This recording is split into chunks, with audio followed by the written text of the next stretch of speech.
Perekonomian Indonesia yang terus berkembang membuat peran treasury semakin penting.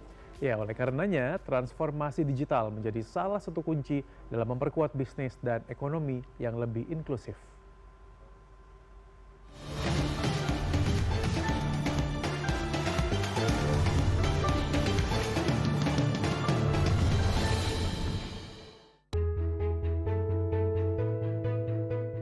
Treasury dalam sebuah perusahaan memiliki tanggung jawab dalam mengelola kas, likuiditas, investasi, hingga risiko keuangan.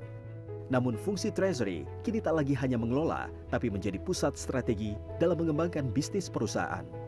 Hal inilah yang menjadi fokus Indonesia Treasury Leadership Forum 2025 yang digelar oleh Standard Chartered di Jakarta. Mengambil tema Blueprint for Tomorrow, forum yang pertama kali diadakan di Indonesia ini menghadirkan para pembuat kebijakan, pelaku industri, fintech, dan profesional keuangan.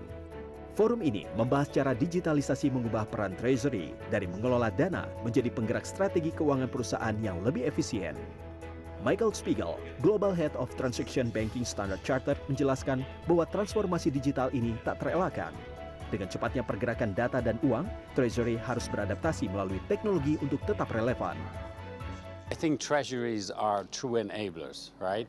They're a bit like providing the lubricant to corporations so they can focus on their core competencies and deliver against their corporate strategy. So whether this is financing or whether this is financial risk management.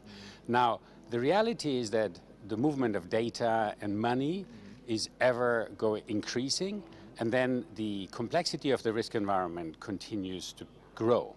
So treasuries need to stay abreast and look for opportunities to use new technology and solutions to actually manage this and enable corporations. For us, that means that we have to continue, and we will continue investing into our digital solutions that we can provide our clients. Hingga kini, Standard Chartered telah mengembangkan sejumlah solusi digital sebagai bagian dari solusi transaction banking, antara lain melalui Open Banking Marketplace. Fasilitas ini membantu proses pembayaran, valuta asing, hingga perdagangan agar menjadi lebih cepat dan efisien.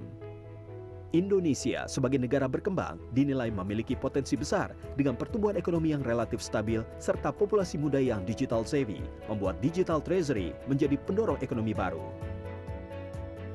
More importantly, it has a young population that is digitally, first, right? And therefore, digital adoption is key. When you look at the new economy, which was about 90 billion last year and is prone to grow to about 300 billion by 2030, that shows you that the adoption of digital solutions and digital technology also in banking is going to be key to drive this growth. Menurut Spiegel, tantangan berikutnya adalah mendorong fungsi treasury dari mengelola transaksi ke mengelola intelijensi bisnis dengan bantuan AI dan data real-time. Transformasi ini diharapkan memperkuat bisnis dan ekosistem ekonomi digital Indonesia yang lebih inklusif.